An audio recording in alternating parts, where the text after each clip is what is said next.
Hello दोस्तों, good morning, नमस्कार। आप सभी का स्वागत है आप सभी के अपने यूट्यूब चैनल परीक्षा की शिक्षा में। आशा करते हो आप सभी अच्छे होंगे। आपकी जो तैयारी है वो भी जो है बढ़िया तरीके से चल रही है। तो जो बच्चे क्लास में फर्स्ट टाइम पहली बार नए हैं हमारे चैनल पे, देखिए आपकी UP triple S C PT exam 2023 की जो आपकी तैयारी है रेगुलर बेसिस पे और कंप्लीट करवाई जाए। तो जिसे भी तैयारी पूरी करनी है वो जो है चैनल को सब्सक्राइब करके हमारे साथ जुड़ जाइए और उसके बगल में आपका बेल आइकन देगा, उसको ऑन कर लीजिए, ठीक है। बाकी क्लास का जो समय है वो देख लीजिए। क्लास का जो समय है जीके जीएस की क्लास सुबह 10 बजे डेली आपको इसी टाइम पे देखने को मिलती है। बाकी रीजनिंग और मैथ्स की जो क्लास है दोपहर को 3 बजे, और हिंदी और मैथ्स की जो क्लास हिंदी और जनरल अवेयरनेस की जो क्लास है साथियों शाम को 7 बजे हमारे चैनल पर देखने को मिलती है, ठीक है। तो इसी टाइम पर जो आपको देखिए क्लासेस से जुड़ना है, अपनी तैयारी को जो है कंप्लीट करना है, ठीक है। बाकी पीडीएफ की बात करें तो पीडीएफ के लिए हमारे टेलीग्राम का चैनल है परीक्षा की शिक्षा नाम का, डिस्क्रिप्शन में आप सभी को इसका लिंक मिल जाएगा। फटाफट जाइए टेलीग्राम चैनल से जुड़िए, वहाँ पे अपना जो पीडीएफ है उसको डाउनलोड कीजिए और अपनी तैयारी को जो है पूरा कीजिए, ठीक है। उसी के नीचे देखा तो हमारे इंस्टाग्राम का पेज का लिंक दिया, परीक्षा की शिक्षा का हमारे इंस्टाग्राम का पेज है, तो आप इंस्टाग्राम पर भी फॉलो कर सकते हैं, ठीक। तो चलें क्लास स्टार्ट करेंगे। स्टार्ट करने से पहले जिसने क्लास को लाइक नहीं किया क्लास को एक एक लाइक कर दीजिए, क्लास को अपने दोस्तों के साथ जो है शेयर कर दीजिए, ठीक है। तो चलिए क्लास स्टार्ट करें। फर्स्ट क्वेश्चन देखेंगे क्या पूछा गया, ध्यान से देख के उत्तर देने की कोशिश करेंगे। राइट है, मौर्य अर्थव्यवस्था मुख्य रूप से रिक्त स्थान पर निर्भर थी, किस पर बताइए।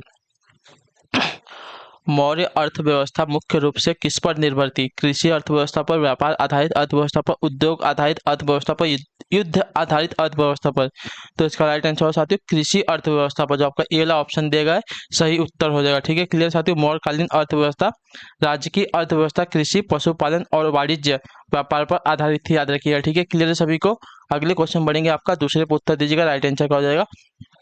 पूछा गया आपका निम्नलिखित में से किसने 1857 के विद्रोह को दबाने के लिए अंग्रेजों को सहायता प्रदान नहीं की थी, बताइए।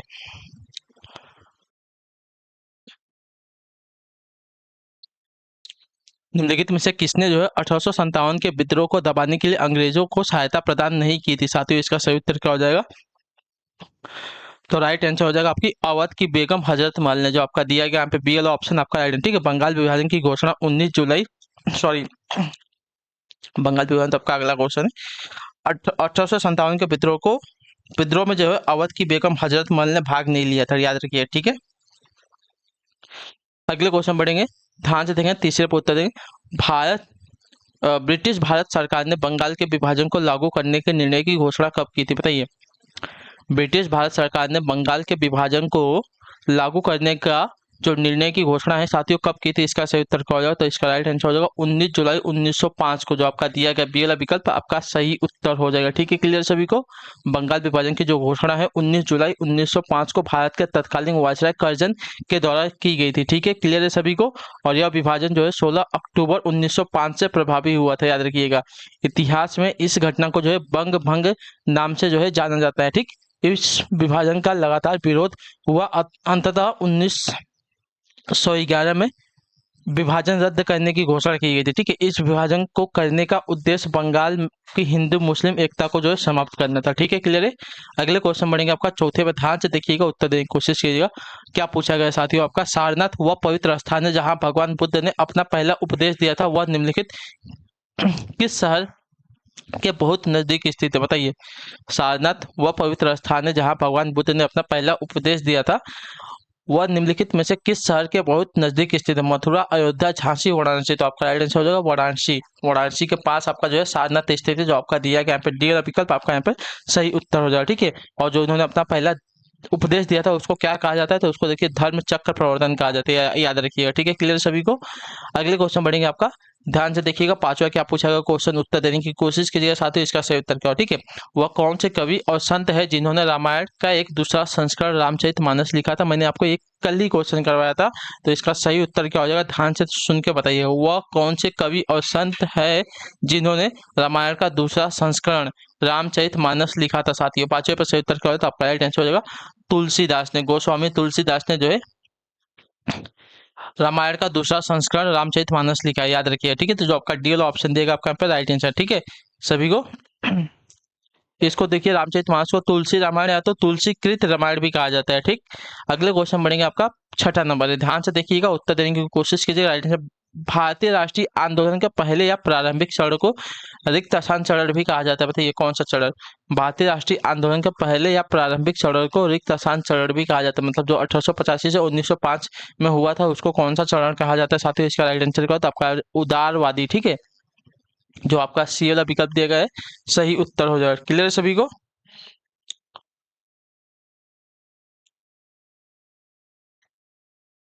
भारतीय राष्ट्रीय आंदोलन के पहले या प्रारंभिक चरण को जो है आपका उदारवादी चरण भी कहा जाता है। क्लियर है सभी को यहाँ तक? अगले क्वेश्चन बढ़ेंगे, ध्यान से देखिए। आपका 7वें पे उत्तर देने की कोशिश कीजिएगा। राइट आंसर क्या हो जाएगा? महात्मा गांधी ने सत्याग्रह सभा की स्थापना कहाँ मतलब कब की थी? इसका सही उत्तर क्या हो जाएगा? बताइए किस ईस्वी और सन में की थी? इसका सही उत्तर क्या है? बताइए महात्मा गांधी ने सत्याग्रह सभा की जो स्थापना है साथियों किस ईस्वी में की थी? इसका सही उत्तर क्या हो जाएगा?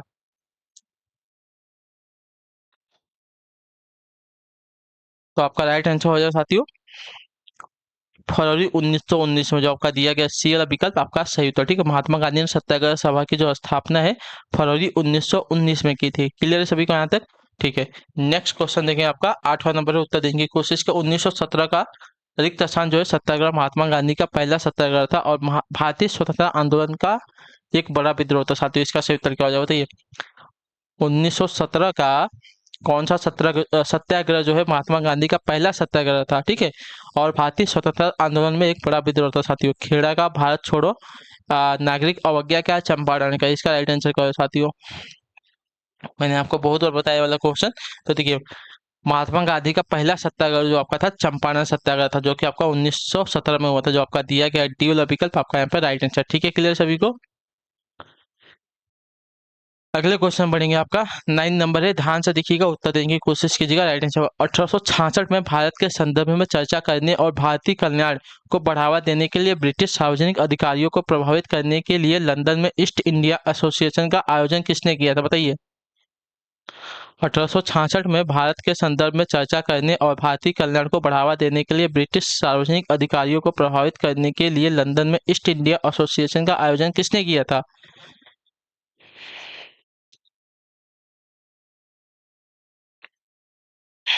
तो इसका राइट आंसर होगा दादा भाई नौरोजी ने। ठीक है, जो आपका दिया गया यहाँ पे ये वाला ऑप्शन आपका यहाँ पे राइट आंसर। ठीक है, grand old man of India. ठीक है, ईस्ट इंडिया एसोसिएशन की स्थापना आपकी 1866 में लंदन में दादा भाई नौरोजी ने की थी। इसके प्रथम अध्यक्ष जो आपके लॉर्ड लिवेडन थे। ठीक है, नौरोजी जिन्हें देखिए grand old man of India कहा जाता है, 1892 से 95 के बीच यूके के हाउस ऑफ कॉमन्स के सदस्य रहे हैं। ठीक है, क्लियर है सभी को? अगले क्वेश्चन बढ़ेंगे, 10वें पे उत्तर दीजिएगा सही उत्तर का साथियों। ठीक है, रिक्त स्थान भारत में जो है राजनीतिक सुधारों के लिए आंदोलन शुरू करने वाले भारतीय नेता थे कौन? बताइए रिक्त स्थान मतलब कौन जो है भारत में राजनीतिक सुधारों के लिए आंदोलन शुरू करने वाले भारतीय नेता थे साथियों? इसका सही उत्तर क्या हो जाएगा? तो इसका राइट आंसर होगा राजा राम मोहन राय, जो आपका दिया गया है पी वाला विकल्प आपका राइट है। ठीक है, राजा राम मोहन राय को आधुनिक भारत का अग्रदूत कहा जाता है क्योंकि वे पहले भारतीय थे जिन्होंने सामाजिक धार्मिक तथा राजनीतिक सुधारों के लिए जो आंदोलन प्रारंभ किया था। ठीक है, क्लियर सभी को? अगले क्वेश्चन बढ़ेंगे। आपका 11 पे ध्यान से देखिएगा, उत्तर दीजिएगा सही सही उत्तर क्या हो जाएगा। ठीक है, थल समीर कब चलती है? बताइए थल समीर जो है कब चलती है साथियों? इसका सही उत्तर क्या हो जाएगा? रात के दौरान, दिन के दौरान, पूरे दिन या हफ्ते में एक बार? तो थल समीर जो है आपकी देखिए रात के समय चलती है। ठीक है, जो आपका दिया गया यहाँ पे ये वाला ऑप्शन आपका है। ठीक है, थल समीर जो है तटीय क्षेत्रों में होने वाली एक हवा रात्रि में समुद्र का जल स्थल की अपेक्षा धीमी गति से ठंडा होता है, इसलिए स्थल की ओर से ठंडी वायु समुद्र की ओर बहती है, यह थल समीर कहलाती है। ठीक है, क्लियर सभी को? अगले क्वेश्चन बढ़ेंगे। आपका 12 नंबर है, ध्यान से देखिए उत्तर दीजिएगा। राइट आंसर का पूछा गया आपका मानस राष्ट्रीय उद्यान किस राज्य में स्थित है साथियों? इसका बताइए सही उत्तर क्या होगा। ठीक है, मानस राष्ट्रीय उद्यान किस राज्य में स्थित है? 12 पे सही उत्तर का होगा। आपका राइट आंसर होगा साथियों आपका असम राज्य में, जो आपका दिया गया सी वाला विकल्प आपका राइट। ठीक, मानस अभ्यारण्य जो है असम राज्य में स्थित है, याद रखिएगा। क्लियर है? मानस अभ्यारण्य जो है आपका बाघ संरक्षित क्षेत्र तथा वन्य जीव अभ्यारण्य, याद रखिएगा। ठीक, क्लियर है सभी को? मानस अभ्यारण्य में हाथी, चीता, जंगली सुअर और आदि जो है वन्य जीव पाए जाते हैं। क्लियर है? अगले क्वेश्चन बढ़ेंगे। आपका 13 नंबर, उत्तर देने की कोशिश करेंगे। राइट आंसर क्या हो जाएगा साथियों? निम्नलिखित में से कौन सा युग्म सही है? ठीक है, इसमें से हमको बताना है कौन सा युग्म सही है। तो आपका सिर्फ एक ही युग्म इसमें सही होगा, तो आपका जो डी वाला ऑप्शन दिया गया है सैडल पीक जो है उत्तर अंडमान द्वीप पर स्थित है, आपका यहाँ पे सही हो जाएगा। ठीक है, क्लियर है सभी को। सैडल पीक जो है आपका उत्तर अंडमान द्वीप पर स्थित है, इतने याद रखिएगा। ठीक, बाकी जो दिए गए आपके गलत हो जाएंगे। अगले क्वेश्चन बढ़ेंगे आपका 14 नंबर, ध्यान से देखिएगा, उत्तर देने की कोशिश कीजिएगा, राइट आंसर को। पूछा गया आपका निम्नलिखित में से कौन सी मिट्टी जो है नदियों के तलछट से बनी होती है जिसमें पोटास अधिक लेकिन फास्फोरस कम होता है, बताइए।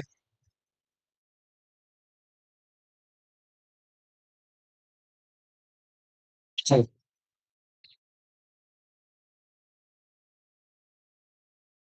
इसका राइट आंसर हो जाएगा, इसका राइट आंसर हो सकते हो जलोढ़ मिट्टी, जो आपका दिया गया बेल विकल्प आपका राइट आंसर। ठीक है, जलोढ़ मिट्टी जो है नदियों के तलछट से बनी होती है जिसमें पोटास अधिक लेकिन आपकी जो फास्फोरस होता है कम होता है, याद रखिएगा। ठीक है, अगले क्वेश्चन बढ़ेंगे आपका 15 नंबर, ध्यान से देखो, उत्तर देने की कोशिश कीजिए। राइट आंसर, शहर और उसकी विशेषताओं का सही मिलान निम्नलिखित में से किन में किया गया है। तो आपका जो दिया गया है फिरोजाबाद कांच और कांच के उत्पादन के लिए प्रसिद्ध है, और वाराणसी जो है हथकरघा और हस्तशिल्प के लिए प्रसिद्ध है। ठीक है, तो जो आपका दूसरा और चौथा है सिर्फ आपका यही सही है। क्लियर है, शहर और उनकी विशेषताओं के में जो आपका फिरोजाबाद है कांच और कांच के उत्पादन के लिए, और जो आपका वाराणसी है हथकरघा और हस्तशिल्प के लिए प्रसिद्ध है। क्लियर है सभी को। तो जो आपका दिया गया यहाँ पे सी वाला विकल्प आपका यहाँ पे सही हो जाए, दूसरा और चौथा आपका यहाँ पे राइट आंसर। ठीक है, क्लियर है।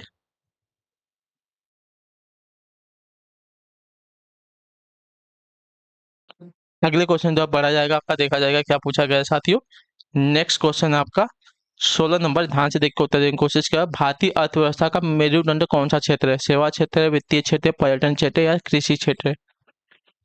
तो देखिए, भारतीय अर्थव्यवस्था व्यवस्था का जो मेरुदंड हो जाएगा आपका कृषि क्षेत्र हो जाएगा, जो आपका दिया गया डी वाला विकल्प आपका राइट है। ठीक है, कृषि क्षेत्र जो है भारतीय अर्थव्यवस्था का मेरुदंड कहा जाता है, क्योंकि कृषि पर देश की 60% से अधिक आबादी निर्भर है, याद रखिएगा। ठीक है, कई उद्योग जो है कृषि पर भी निर्भर, इतना बातें वही याद रखिएगा। ठीक, क्लियर है सभी को। अगले क्वेश्चन बढ़ेंगे आपका 17 नंबर, अच्छे से देखिएगा, क्वेश्चन को बताने की कोशिश कीजिएगा सही उत्तर का। ठीक है, इकोनॉमी सर्वे किसके द्वारा प्रकाशित किया जाता है, बताइए। इकोनॉमी जो सर्वे होता है साथियों किसके द्वारा प्रकाशित किया जाता है, इसका सही उत्तर क्या, तो इसका राइट आंसर हो जाएगा साथियों आपका मिनिस्ट्री ऑफ फाइनेंस द्वारा, जो आपका दिया गया यहाँ पे सी वाला ऑप्शन आपका राइट है। ठीक है, आर्थिक समीक्षा यानी कि इकोनॉमी सर्वे जो आपका वित्त मंत्रालय यानी कि मिनिस्ट्री ऑफ फाइनेंस द्वारा जो है बजट के एक दिन पूर्व संसद की प्रस्तुति में की जाती है, याद रखिए। ठीक है, अगले क्वेश्चन बनेगा आपका 18 पर उत्तर दीजिएगा राइट आंसर का। रिजर्व बैंक ऑफ इंडिया की स्थापना किस वर्ष में हुई थी, बताइए। रिजर्व बैंक ऑफ इंडिया की जो स्थापना है किस वर्ष में हुई थी, इसका सही उत्तर क्या होता है, आपका राइट आंसर 1935 में, जो आपका दिया गया डी वाला विकल्प आपका राइट आंसर हो जाएगा। ठीक है, क्लियर। 1 अप्रैल 1935 को जो है आरबीआई की स्थापना हुई थी, भारतीय रिजर्व बैंक ऑफ इंडिया की। ठीक है, क्लियर है सभी को। अगले क्वेश्चन पढ़ेंगे आपका 19 नंबर है, उत्तर देंगे सही उत्तर का हो जाएगा। ठीक, आपका दिया गया है प्रदत्त समयावधि में वस्तुओं के निर्यात के मूल्य और आयात के मूल्य के मध्य के अंतर को क्या कहा जाता है, बताइए। प्रदत्त समयावधि में वस्तुओं के निर्यात के मूल्य और आयात के मूल्य के मध्य के अंतर को क्या कहा जाता है, इसका सही उत्तर क्या हो साथियों। तो उसको देखिए व्यापार संतुलन या तो व्यापार शेष कहा जाता है, तो जो आपका दिया गया डी वाला विकल्प आपका सही था। ठीक है, व्यापार शेष या तो व्यापार संतुलन के अंतर्गत आयात और निर्यातों का विस्तृत विवरण रहता है, व्यापार शेष जो है आयातों और निर्यातों के अंतर को स्पष्ट करता है। ठीक है, क्लियर है सभी को। अगले क्वेश्चन तो बढ़ा जाएगा आपका, देखा जाएगा क्या पूछा गया। 20 नंबर है, उत्तर देने की कोशिश कीजिएगा राइट आंसर। न्यूनतम समर्थन मूल्य यानी कि मिनिमम सपोर्ट प्राइस किसके द्वारा अनुशंसित होते हैं, बताइए। न्यूनतम समर्थन मूल्य यानी कि मिनिमम सपोर्ट प्राइस जो है किसके द्वारा अनुशंसित होता है साथियों, 20 पे उत्तर क्या हो जाएगा, इसका आंसर दीजिए। तो देखिए,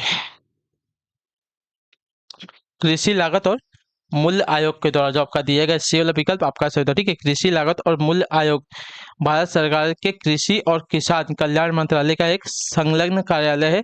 यह जनवरी 1965 में अस्तित्व में आया था। ठीक है, वर्तमान में आयोग में एक अध्यक्ष, सदस्य सचिव, एक सदस्य और एक नहीं, दो सदस्य यानी कि गैर आधिकारिक शामिल होते हैं। ठीक है, क्लियर सभी को। तो न्यूनतम समर्थन मूल्य किसके द्वारा, तो कृषि लागत और मूल्य आयोग द्वारा जो आपका अनुशंसित होते हैं, इतने याद रखिए। जो आपका सी वाला विकल्प देगा 20 पे आपका सही उत्तर। ठीक है, क्लियर सभी को यहाँ तक। अगले क्वेश्चन बढ़ेंगे आपका 21 है, ध्यान से देखिएगा, बताने की कोशिश करिएगा राइट आंसर को। उस राष्ट्रपति का नाम बताएं जो संसद में एक बिल वापस करने के लिए राष्ट्रपति की शक्ति का उपयोग करने वाला पहले व्यक्ति था। ठीक है, उस राष्ट्रपति का नाम बताएं जो संसद में एक बिल वापस करने के लिए राष्ट्रपति की शक्ति का उपयोग करने वाले पहले व्यक्ति थे। कौन थे साथियों? जाकिर हुसैन, ज्ञानी जैल सिंह, सर्वपल्ली राधाकृष्णन या राजेंद्र प्रसाद। तो आपका राइट आंसर हो जाएगा ज्ञानी जैल सिंह, जो आपका दिया गया यहाँ पे बी वाला विकल्प आपका राइट आंसर। ठीक है, क्लियर है सभी को? क्लियर है यहाँ तक? अगले क्वेश्चन बढ़ेंगे आपका 22 नंबर है, ध्यान से देखिएगा, बताइएगा राइट आंसर को। प्रथम भारतीय सामान्य चुनाव को वर्ष रिक्त स्थान में आयोजित किया गया था, बताइए। प्रथम भारतीय सामान्य चुनाव को जो है किस वर्ष में आयोजित किया गया था? 22 पे सही उत्तर क्या हो साथियों, तो इसका बताने की कोशिश कीजिएगा आप सभी लोग, सही उत्तर क्या हो जाएगा। ठीक है, तो देश का पहला चुनाव जो आपका देखिए 1951 और 52 में हुआ था। ठीक है, जो आपका दिया गया यहाँ पे बी वाला विकल्प आपका राइट आंसर। ठीक है, चुनाव प्रक्रिया में देखिए 5 महीने का समय लगा था, याद रखिए। ठीक, क्लियर है सभी को? अगले क्वेश्चन बढ़ेंगे आपका 23 पे उत्तर दीजिएगा, सही उत्तर क्या हो जाएगा साथियों। ठीक है, पूछा गया आपका संविधान का उल्लंघन करने के लिए किसके निष्कासन को महाभियोग की प्रक्रिया से आरंभ किया जाता है, बताइए। संविधान का उल्लंघन करने के लिए किसके निष्कासन को महाभियोग की प्रक्रिया से आरंभ किया जाता है? 23 पे सही उत्तर क्या हो जाएगा साथियों आपका? तो इसका राइट आंसर हो जाएगा राष्ट्रपति, जो आपका बी वाला विकल्प देगा आपका राइट आंसर। ठीक है, महाभियोग जो है राष्ट्रपति उच्चतम न्यायालय व उच्च न्यायालय के न्यायाधीशों को हटाने की एक प्रक्रिया होती है। ठीक है, तो जो आपका बी वाला विकल्प देगा 23 पे आपका सही उत्तर। ठीक है, क्लियर है? अगले क्वेश्चन बढ़ेंगे आपका 24, ध्यान से देख के बताने की कोशिश करें। राइट आंसर 42वें संविधान संशोधन के माध्यम से भारतीय संविधान में कितने मौलिक कर्तव्यों को जो है शामिल किया गया था? इसका सही उत्तर क्या हो जाएगा?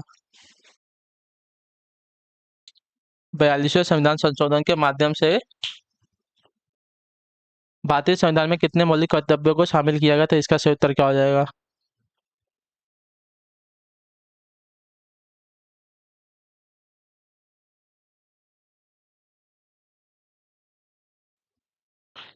तो इसका सही उत्तर हो जाएगा साथियों आपका कुल 11, जो आपका दिया गया ए वाला विकल्प आपका राइट है। 42वें संविधान संशोधन के माध्यम से भारतीय संविधान में अपने कितने, तो 11 मौलिक कर्तव्यों को जो है शामिल किया गया। अगले क्वेश्चन बढ़ेंगे आपका 25 पे उत्तर दीजिएगा, राइट आंसर का।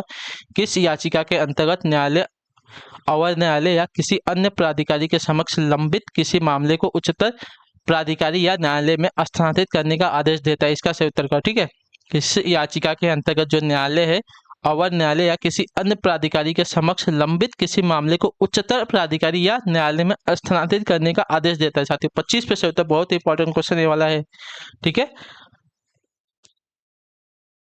तो देखिए उत्प्रेषण के जवाब जो आपका दिया गया, उत्प्रेषण याचिका के अंतर्गत जो आपका न्यायालय है या अवर न्यायालय है किसी अन्य प्राधिकारी के समक्ष लंबित किसी मामले को उच्चतर प्राधिकारी या न्यायालय में स्थानांतरित करने का आदेश देता है। याद रखिए, जो आपका सी वाला विकल्प देगा आप यहाँ पे सही उत्तर हो जाएगा। क्लियर है? बहुत ही इंपॉर्टेंट है वाला क्वेश्चन, इसको याद रखिएगा। ठीक है, अगले क्वेश्चन बढ़ेंगे आपका 26 नंबर है, ध्यान से देखिएगा, उत्तर दीजिएगा। ठीक है, पूछा गया आपका निम्नलिखित रोगों में से कौन सा रोग फफूंद के कारण होता है, यानी कि फंगस के कारण होता है, बताइए।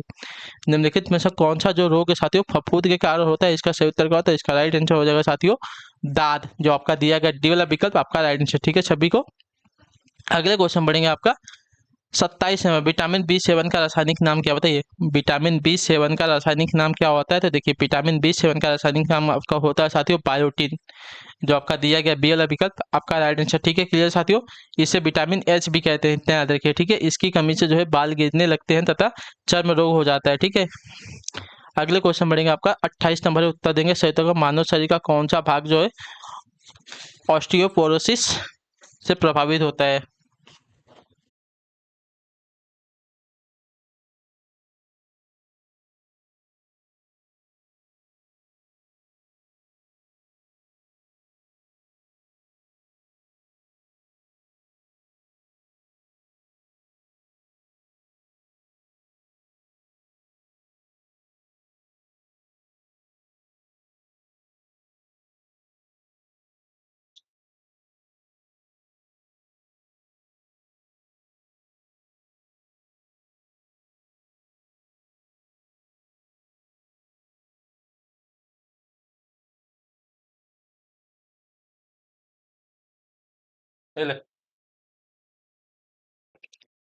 मानव शरीर का कौन सा भाग जो है ऑस्टियोपोरोसिस से प्रभावित होता है? 28 पे सही उत्तर का तो आपका राइट आंसर हो जाएगा साथियों। यहाँ पे जो दिया गया हड्डियां प्रभावित होती हैं, ठीक है, जो आपका दिया गया सी वाला विकल्प आपका सही उत्तर है। ऑस्टियोपोरोसिस से मानव शरीर का जो है हड्डी प्रभावित होती है। याद रखिए इस बीमारी में जो है हड्डियां कमजोर हो जाती है। क्लियर सभी को? अगले क्वेश्चन बढ़ेगा आपका 29 नंबर उत्तर देगा राइट। रिक्त स्थान जो है डाटा बुक भारत में जानवरों, वनस्पतियों और कवकों की दुर्लभ और लुप्त प्राय प्रजातियों के दस्तावेजीकरण के लिए स्थापित एक राजकीय दस्तावेज है, ठीक है, कौन सी? तो इसका सही उत्तर हो जाएगा साथियों आपकी रेड, जो आपका दिया गया सी वाला विकल्प आपका सही है। रेड डेटा बुक जो है भारत में जानवरों, वनस्पतियों एवं कवकों की दुर्लभ एवं लुप्त प्राय प्रजाति को का दस्तावेज करने होता है, याद रखिएगा, ठीक है। तो जो आपका दिया गया सी वाला विकल्प आपका राइट है, ठीक है। क्लियर सभी को? रेड डेटा बुक में भारत में जो जानवर हैं, वनस्पति हैं और कवक की जो दुर्लभ प्रजाति और लुप्त प्राय प्रजाति हैं उनका दस्तावेजीकरण के लिए स्थापित एक आपका राजकीय दस्तावेज होता है, इतने याद रखिए। क्लियर सभी को? अगले क्वेश्चन बढ़ेंगे आपका 30 पे ध्यान से उत्तर दीजिएगा। राइट आंसर क्या होता है? निम्न में से कोशिकाओं का कौन सा भाग पशु कोशिका में नहीं होता? ठीक है, निम्नलिखित में से कौन सा भाग जो है कोशिकाओं में निम्नलिखित में से कोशिकाओं का कौन सा भाग जो है पशु कोशिकाओं में नहीं होता? ठीक है, तो आपका राइट आंसर कोशिका भित्ति, जो आपका दिया गया सी वाला विकल्प आपका सही है। पशु कोशिकाओं में कोशिका भित्ति एवं लवक जैसे कोशिकांग नहीं पाए जाते, तो जो आपका दिया गया यहाँ पे सी वाला विकल्प आपका राइट आंसर, ठीक है। क्लियर सभी को? ठीक, तो इसी के साथ जो आपकी यहाँ पे क्लास है आज की जीके जीएस की कंप्लीट होती है। आई होप कि आपको जो क्लास है साथियों अच्छी लगी क्लास को लाइक करें, चैनल पहली बात है चैनल को जो सब्सक्राइब करो, हमें कमेंट करके जरूर बताइए आपको जो क्लास है साथियों कैसी लगी। तो हम आपसे मिलते हैं आपकी अगली क्लास में, तब तक के लिए टाटा बाय बाय, जय हिंद जय भारत। आपसे क्लास से जुड़ने के लिए बहुत बहुत ही धन्यवाद साथियों।